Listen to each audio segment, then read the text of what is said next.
Hi, ഇന്ന് നമുക്ക് gastrointestinal ട്രാക്റ്റിന്റെ lab diagnosis നോക്കാം. നമ്മൾ ഇന്ന് മെയിൻ ആയിട്ട് ക്ലാസ്സിൽ നോക്കുന്നത് ലാബ് ഡയഗ്നോസിസിനകത്ത് വരുന്ന collection, preservation, microscopy and microscopic examination of samples. ഈ 4 ഹെഡിങ്ങിലാണ് ഇന്ന് നമ്മൾ ക്ലാസ് നോക്കുന്നത്. ഓക്കെ, നമുക്ക് ഓരോന്നായിട്ട് നോക്കാം. കളക്ഷൻ ആൻഡ് ട്രാൻസ്പോർട്ട് നമ്മൾ ഫസ്റ്റ് പറഞ്ഞ സമയത്ത് എന്താണ്, നമ്മൾ നോർമലി സാമ്പിൾ കളക്ട് ചെയ്യുക ഒരു യൂണിവേഴ്സൽ കണ്ടെയ്നേഴ്സിലാണ്. ആ യൂണിവേഴ്സൽ കണ്ടെയ്നേഴ്സ് എന്ന് പറഞ്ഞിട്ടുണ്ടെങ്കിൽ it should be clean, dry, wide mouth container ആയിരിക്കണം, ലീക്ക് പ്രൂഫ് കണ്ടെയ്നർ ആയിരിക്കണം. ദെൻ നമ്മൾ എന്ത് ചെയ്യുന്നു, ഇതിനകത്തോട്ട് നമ്മൾ സ്റ്റൂൾ സാമ്പിൾ പേഷ്യൻറ്റിനോട് എടുക്കാനാണ് പറയാം. പിന്നെ നമ്മൾ ശ്രദ്ധിക്കേണ്ട കാര്യം എന്ന് പറഞ്ഞിട്ടുണ്ടെങ്കിൽ ഒരിക്കലും ഈ ഒരു സ്റ്റൂൾ സാമ്പിളിൻ്റെ അകത്ത് നമ്മുടെ യൂറിൻ കണ്ടാമിനേഷൻ ആവാൻ ചാൻസസ് കൊടുക്കരുത്. അത് നമ്മൾ എന്തായാലും പേഷ്യൻറ്റിനോട് തന്നെ എടുത്ത് പറയണം. പിന്നെ നമ്മൾ നോർമലി പറയാറുള്ളതെന്ന് പറഞ്ഞിട്ടുണ്ടെങ്കിൽ ചില ആൾക്കാർ എന്താണ് സ്റ്റൂൾ സാമ്പിൾ പറഞ്ഞിട്ടുണ്ടെങ്കിൽ വലിയ ഒരു കണ്ടെയ്നറിനകത്ത് ഫുള്ളായിട്ട് സ്റ്റൂൾ കൊണ്ടുവരും. അതിനൊന്നും ആവശ്യമില്ല. അത് ചെറിയൊരു സ്മോൾ പോർഷൻ ഓഫ് സ്റ്റൂൾ കിട്ടിയാൽ മതി. മെയിനായിട്ട് നമ്മൾ പറയുന്നത് പറഞ്ഞിട്ടുണ്ടെങ്കിൽ ഒരു സ്പൂൺ ഫുൾ സ്റ്റൂൾ കിട്ടിയാൽ മതി. നമ്മൾ സ്പൂണിൻ്റെ അകത്ത് എടുക്കാൻ നമുക്ക് ബുദ്ധിമുട്ടായിരിക്കും. അപ്പോൾ നമ്മൾ തിയററ്റിക്കലി, പക്ഷേ നമ്മളിപ്പം വരുന്ന യൂണിവേഴ്സൽ കണ്ടെയ്നറിനകത്ത് ഒരു ചെറിയൊരു സ്പൂണും കൂടി അറ്റാച്ച് ചെയ്തിട്ടുള്ള യൂണിവേഴ്സൽ കണ്ടെയ്നറാണ് വരുന്നത്. ഓക്കെ, ഇത് നമ്മൾ അതിൽ തന്നെ സാമ്പിൾ എടുക്കുന്ന അവരോട് എടുത്ത് പറയേണ്ട കാര്യം എന്താണെന്ന് പറഞ്ഞിട്ടുണ്ടെങ്കിൽ ആ സ്റ്റൂൾ സാമ്പിളിൻ്റെ അകത്ത് ഹൈ മ്യൂക്കസും പസ്സും ബ്ലഡും ഉള്ള പോർഷൻ ഉണ്ടെങ്കിൽ വളരെ നല്ലത്. കാരണം ഈ ഒരു സ്ഥലത്ത് ഈ ഒരു high amount of mucus, pus, blood ഒക്കെ ഉണ്ടെങ്കിലേ നമുക്ക് ഡയഗ്നോസ്റ്റിക് ഫീച്ചേഴ്സ് ആയിട്ട് വരുന്നുള്ളൂ. ഓക്കെ, അതുകൊണ്ട് അങ്ങനത്തെ പോർഷൻസ് ഉണ്ടെങ്കിൽ ആ ഒരു പോർഷൻസ് എടുക്കാൻ വേണ്ടിയിട്ടാണ് മെയിനായിട്ട് പേഷ്യൻസിനോട് പറയേണ്ടത്. ദെൻ ഇപ്പം നമ്മൾ സ്റ്റൂൾ സാമ്പിൾ കിട്ടിയിട്ടില്ലെങ്കിൽ നമ്മൾ എന്തോ എടുക്കാം, റെക്ടൽ സ്വാബ്സും കൂടി എടുക്കാം. ഇത് നമ്മൾ നോർമലി ചെയ്യാറില്ല. നോർമലി നമ്മൾ സ്റ്റൂൾ സാമ്പിളാണ് പറയാറുള്ളത്. ഈ സ്റ്റൂൾ സാമ്പിളിനെ കിട്ടാത്ത കണ്ടീഷനിൽ മാത്രമേ നമ്മൾ എന്ത് പറയുന്നുള്ളൂ, റെക്ടൽ സ്വാബ്സ് പ്രിഫർ ചെയ്യുന്നുള്ളൂ. ഈ റെക്ടൽ സ്വാബ്സ് എന്ന് പറഞ്ഞിട്ടുണ്ടെങ്കിൽ നമ്മൾ മെയിനായിട്ട് കോട്ടൺ വൂൾ സ്വാബ്സ് വെച്ചിട്ടേക്ക് നമ്മൾ എടുക്കുക. മെയിനായിട്ട് എന്ന് വെച്ച് കഴിഞ്ഞാൽ റക്തത്തിലേക്ക് പേര് തരാൻ വേണ്ടി റെക്ടൽ സ്വാബ്സ് നമ്മൾ എന്ത് ചെയ്യുന്നു, ആ സ്വാബ് നമ്മൾ റക്തത്തിലേക്ക് ഇൻസേർട്ട് ചെയ്ത് ഒരു 10 സെക്കൻഡ്സ് അവിടെ വെച്ചതിന് ശേഷം നമ്മൾ എടുക്കുകയാണ് ചെയ്യുന്നത്. then നമ്മൾ ശ്രദ്ധിക്കേണ്ട ഇതിനകത്ത് സാമ്പിൾ എടുക്കുന്ന സമയത്ത് ഏറ്റവും ശ്രദ്ധിക്കേണ്ട കാര്യം എന്ന് പറഞ്ഞിട്ടുണ്ടെങ്കിൽ എന്താണ്, ഈ ഒരു ആനൽ സ്കിന്നൊക്കെ നല്ല രീതിയിൽ സ്റ്റെറിലൈസ് ചെയ്യണം. അല്ലെങ്കിൽ എന്തുണ്ടാകാൻ ചാൻസസ് കൂടുതലാണ്, ഈ ഒരു സ്വാബ്സിന്റെ മുകളിൽ ആനൽ നോർമൽ ഫോർ ഉണ്ടാവാനുള്ള ചാൻസസ് കൂടുതലാണ്. അത് നമ്മുടെ ഡയഗ്നോസിസിനെ ഇന്റർഫിയർ ചെയ്യും. ഓക്കെ, ഇപ്പൊ നമ്മളിപ്പോൾ സാമ്പിളൊക്കെ നോക്കുന്ന സമയത്ത്, ഇപ്പൊ സ്റ്റൂൾ സാമ്പിൾ നമ്മൾ നോക്കുന്ന സമയത്ത് ഒരു ഫ്രഷ് സാമ്പിൾസ് ആണെങ്കിൽ നമുക്ക് എന്ത് ചെയ്യാം, അതിൻ്റെ അകത്ത് നമുക്ക് നമ്മുടെ അമീബയുടെ മോഡലിറ്റി ഒക്കെ നമുക്ക് നല്ല രീതിയിൽ വിഷ്വലൈസേഷൻ ചെയ്യാൻ പറ്റും. പിന്നെ അതുപോലെ തന്നെ ഷിജല്ലയുടെ ഒക്കെ നമുക്ക് പെട്ടെന്ന് ഐസൊലേറ്റ് ചെയ്യാൻ നല്ലത് ഫ്രഷ് സാമ്പിൾസ് ആണ്. ദെൻ നമുക്ക് കുറെ ഡിലേ ഉണ്ടെങ്കിൽ ആ ഒരു ഷിജല്ലയുടെ റിക്കവറി വളരെ ബുദ്ധിമുട്ടായിരിക്കും. അത് നമ്മൾ കുറെ ഡിലേ ഉണ്ടെങ്കിൽ, അതായത് അബൌട്ട് 2 hours കൂടുതൽ ഡിലേ ഉണ്ടെങ്കിൽ നമുക്ക് എന്ത് യൂസ് ചെയ്യാം, ട്രാൻസ്പോർട്ട് മീഡിയാസ് യൂസ് ചെയ്യാം. നോർമലി നമ്മൾ യൂസ് ചെയ്യുന്ന ട്രാൻസ്പോർട്ട് മീഡിയ എന്ന് പറഞ്ഞിട്ടുണ്ടെങ്കിൽ കാരിബ്ലെയർ മീഡിയ ആണ്. ഇതിന്റെ ഏറ്റവും വലിയ പ്രത്യേകത എന്ന് പറഞ്ഞിട്ടുണ്ടെങ്കിൽ ഇത് കാമ്പോലോബാക്ടറിനെയും ബാക്കിയുള്ള ഇൻഡസ്ട്രിയൽ പാത്തോജൻസിനെയും ഈവൻ വിബ്രിയോയുടെ ഗ്രോത്തിനെയും സപ്പോർട്ട് ചെയ്ത് നിർത്തുന്നുണ്ട്. പിന്നെ ഇത് കാമ്പോലോബാക്ടർ അല്ലാണ്ട് വേറെ നമ്മൾ ട്രാൻസ്പോർട്ട് മീഡിയാസ് യൂസ് ചെയ്യുന്നുണ്ട്. അതിന് എക്സാമ്പിൾസ് ആണ് കാരിബ്ലെയർ ട്രാൻസ്പോർട്ട് മീഡിയ എടുക്കാം, സ്റ്റുവർട്ട്സ് ട്രാൻസ്പോർട്ട് മീഡിയ, അമീസ് ട്രാൻസ്പോർട്ട് മീഡിയ. ഈ 3 ട്രാൻസ്പോർട്ട് മീഡിയ നമ്മൾ എല്ലാ എൻഡറിക് ഓർഗാനിസത്തിനും നമ്മൾ എടുക്കുന്നുണ്ട്. ദെൻ ബഫേർഡ് ഗ്ലിസറോൾ സലൈൻ, ഇതിൻ്റെ അകത്ത് എന്ന് പറഞ്ഞിട്ടുണ്ടെങ്കിൽ നമ്മുടെ ഈ ഒരു എല്ലാ എൻഡറിക് പാത്തോജൻസും അത് ഗ്രോ ചെയ്യും, except vibrios and campylobacter. Then alkaline peptone water only for vibrios and Venkataraman Ramakrishnan fluid only for vibrios. ഇത്രയാണ് നമ്മൾ നോർമലി യൂസ് ചെയ്യുന്ന ട്രാൻസ്പോർട്ട് മീഡിയ. ഇതിനകത്ത് ഏറ്റവും ബെസ്റ്റ് ട്രാൻസ്പോർട്ട് മീഡിയ എന്ന് പറഞ്ഞിട്ടുണ്ടെങ്കിൽ Cary Blair transport media, Stuart's transport media and Amies transport media. ഈ 3 transport media ആണ് നമ്മൾ ഏറ്റവും കൂടുതൽ യൂസ് ചെയ്യുന്നതും ഇതിനാണ് ഒട്ടുമിക്ക എല്ലാ ഓർഗാനിസത്തിനും നല്ല രീതിയിൽ ക്യാരി ചെയ്യാൻ പറ്റുന്നതും. ദെൻ നമ്മൾ എന്ത് ചെയ്യുന്നു, ഇപ്പോൾ സ്റ്റൂൾ സാമ്പിൾ നമ്മളെടുത്ത് എത്തി. സ്റ്റൂൾ സാമ്പിൾ നമ്മളെടുത്ത് എത്തിക്കഴിഞ്ഞാൽ നമ്മൾ നേരെ എന്ത് ചെയ്യുന്നു, അതായത് അതിന്റെ മാക്രോസ്കോപ്പിക് എക്സാമിനേഷൻ ആണ് നമ്മൾ നോക്കുന്നത്. ഈ മാക്രോസ്കോപ്പിക് എക്സാമിനേഷൻ നിങ്ങൾ സെക്കൻഡ് ഇയറിൽ പാരസൈറ്റോളജി പഠിച്ചതായിരിക്കും. നമ്മൾ നോക്കുന്ന സമയത്ത് സ്റ്റൂൾ നോക്കുന്ന സമയത്ത് ഇറ്റ് മേ ബി എന്തായിരിക്കാം, അൺഫോംഡ് ആയിരിക്കാം. Then containing pus and mucus along with blood ആണെങ്കിൽ ഇറ്റ് മേ ബി ഷിജലോസിസ് ആയിരിക്കാം, ദാറ്റ് ഈസ് ഷിജലയുടെ ഇൻഫെക്ഷൻ ആയിരിക്കാം, അല്ലെങ്കിൽ enteroinvasive E coli infection and campylobacter enteritis ആവാൻ ചാൻസസ് കൂടുതലാണ്. ദെൻ നമ്മൾ സ്റ്റൂൾ സാമ്പിൾ നോക്കുന്ന സമയത്ത് unformed with blood and mucus, pH നോക്കുന്ന സമയത്ത് അസിഡിക് pH ആണെങ്കിൽ that may be amoebic dysentery ആയിരിക്കാം. Then unformed or semi formed blood and containing blood and mucus ഉണ്ടെങ്കിൽ ദാറ്റ് മേ ബി ഷിസ്റ്റോസോമിയാസിസ് ആയിരിക്കാം. Then bloody diarrhoea without pus cell ആണെങ്കിൽ നമുക്ക് ഉറപ്പിക്കാം എന്താണ്, it may be enterohaemorrhagic E coli of 157 infection ആയിരിക്കും, that is haemorrhagic colitis എന്നുള്ള കണ്ടീഷനിലേക്കാണ് വരുന്നത്.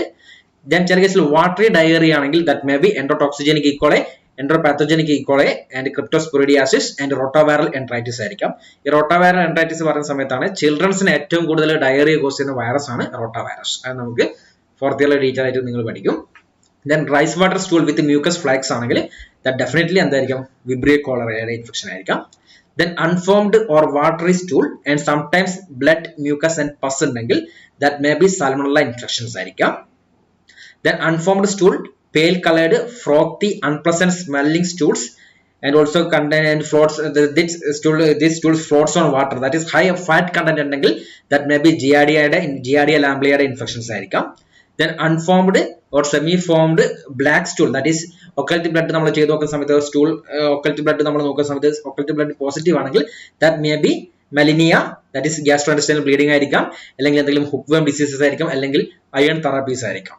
ഇത്രയാണ് ഇതിന്റെ സ്റ്റൂൾ മൈക്രോസ്കോപ്പിക് എക്സാമിനേഷൻ്റെ അകത്ത് വരുന്നത്. ഈ സ്റ്റൂൾ മൈക്രോസ്കോപ്പിക് എക്സാമിനേഷൻ നിങ്ങൾ സെക്കൻഡ് ഇയറിൽ പഠിച്ചിട്ടുണ്ടാവും, പാരസൈറ്റോളജിയിൽ പഠിച്ചിട്ടുണ്ടാവാൻ ചാൻസസ് കൂടുതലാണ്. ഓക്കെ, then നമ്മൾ മൈക്രോസ്കോപ്പിക് എക്സാമിനേഷൻ നോക്കുന്നു.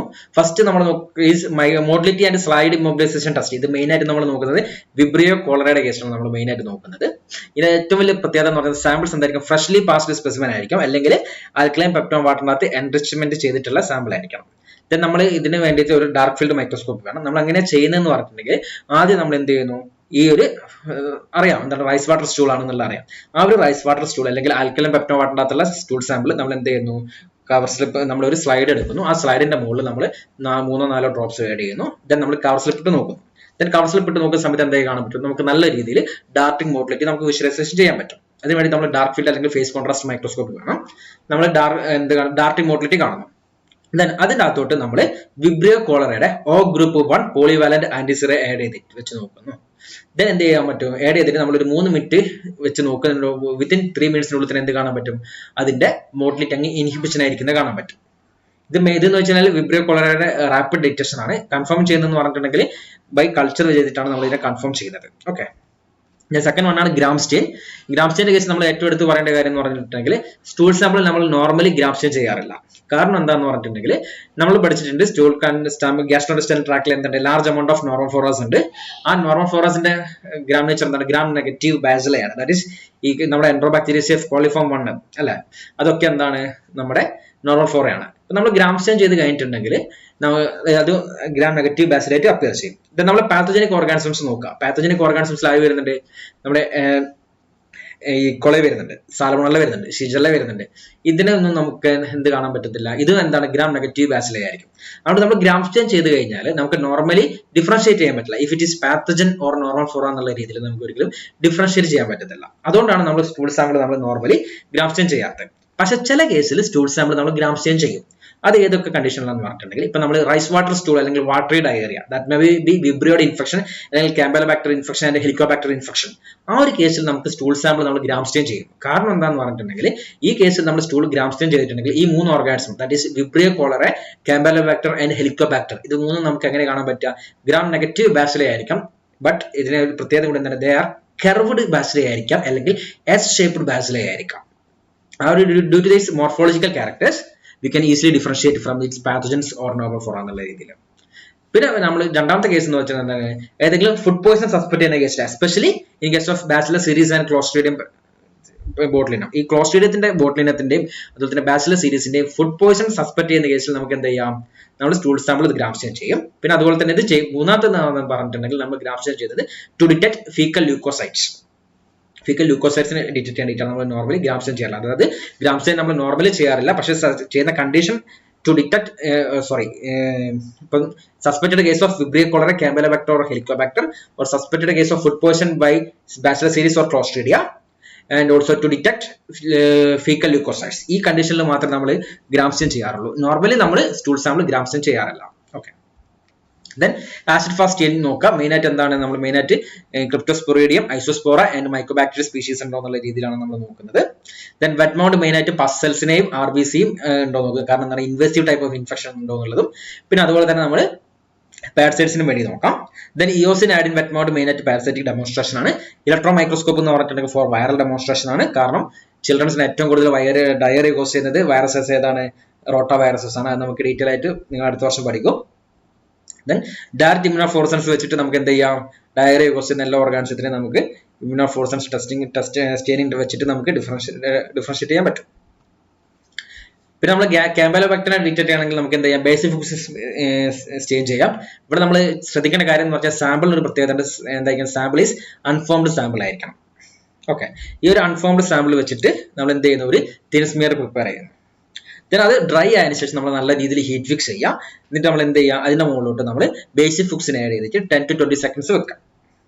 ഇതിന് എന്ത് ചെയ്യുക, അത് കഴിഞ്ഞതിന് ശേഷം ആഫ്റ്റർ 20 സെക്കൻഡ്സ് നമ്മൾ നല്ലപോലെ വാഷ് ചെയ്യുക. എയർ ഡ്രൈ ചെയ്തിട്ട് നമ്മൾ മൈക്രോസ്കോപ്പിൽ നോക്കിയിട്ടുണ്ടെങ്കിൽ നമുക്ക് എന്ത് കാണാൻ പറ്റും, കാമ്പലോബാക്ടർ ആണെങ്കിൽ നമുക്ക് സ്മോൾ ഡെലിക്കേറ്റ് സ്പൈറൽ അല്ലെങ്കിൽ കർവ്ഡ് ബാസിലെ അല്ലെങ്കിൽ ചില സമയത്ത് എച്ച് ഷേപ്പ് ബാസിലെ കാണാൻ പറ്റും. ഇത് നമ്മൾ ഓൺലി ഫോർ കാമ്പലോബാക്ടറിന് വേണ്ടി മാത്രമാണ് ചെയ്യുന്നത്. പിന്നെ മെത്തിലിൻ ബ്ലൂ സ്റ്റെയിൻ ചെയ്യും ടു ഡിറ്റക്ട് ഫീക്കൽ ല്യൂക്കോസൈറ്റ്സിന് വേണ്ടിയിട്ടാണ്. ഫീക്കൽ ല്യൂക്കോസൈറ്റ്സിന് വേണമെങ്കിൽ നമുക്ക് എന്തും കൂടി ചെയ്യാം, ഗ്രാഫ് സ്റ്റെയിൻ കൂടി ചെയ്യാം. ഓക്കെ, ഇവിടെ നമ്മൾ നോക്കുന്നതെന്ന് പറഞ്ഞിട്ടുണ്ടെങ്കിൽ എന്ത് ചെയ്യാം, ഒരു മെത്തിലിൻ ബ്ലൂ 1 ഡ്രോപ്പ് എടുക്കുന്നു. ദെൻ അതിന്റെ മുകളിലോട്ട് എന്ത് ചെയ്യാം, നമ്മൾ ചെറിയൊരു സ്മോൾ എമൗണ്ട് ഓഫ് സ്പെസിമെൻ എടുത്തിട്ട് നമ്മൾ നല്ലപോലെ എന്ത് ചെയ്യാം, മിക്സ് ചെയ്യാം. എന്നിട്ട് നമ്മൾ എന്ത് ചെയ്യാന്ന് പറഞ്ഞിട്ടുണ്ടെങ്കിൽ ഒരു കവർ സ്ലിപ്പ് ഇട്ട് നോക്കാം. ഓക്കെ, മിക്സ് ചെയ്യുന്ന ഉദ്ദേശം നമ്മൾ ഇങ്ങനെ വിഗറസ്ലി ആയിട്ട് മിക്സ് ചെയ്യേണ്ട, ജസ്റ്റ് എന്ത് ചെയ്യുക, ഒരു സ്മോൾ എമൗണ്ട് ഓഫ് സാമ്പിൾ ചെറുങ്ങനെ ഒന്ന് മിക്സ് ചെയ്യുക. എന്നിട്ട് എന്ത് ചെയ്യുക, നമ്മൾ കവർ സ്ലിപ്പ് ഇട്ടിട്ട് നമ്മൾ മൈക്രോസ്കോപ്പിൽ നോക്കാം. ഓക്കെ, മൈക്രോസ്കോപ്പിൽ നമുക്ക് എന്ത് കാണാൻ പറ്റും, പസൽസ് കാണാൻ പറ്റും, അസോസിയേറ്റഡ് ബാക്ടീരിയ ഉണ്ടാവും. പിന്നെ ചില സമയത്ത് എന്തുണ്ടാവും, എന്തെങ്കിലും ഇൻഫർമേഷൻ ഒക്കെ ഉണ്ടെങ്കിൽ നമുക്ക് അതിനകത്ത് RBCയും കൂടി കാണാൻ പറ്റും. ഇത്രയാണ് നമ്മുടെ ഇതിനകത്ത് വരുന്നത്, ഇന്നത്തെ ക്ലാസ്സിൽ വരുന്നത്. ഓക്കെ.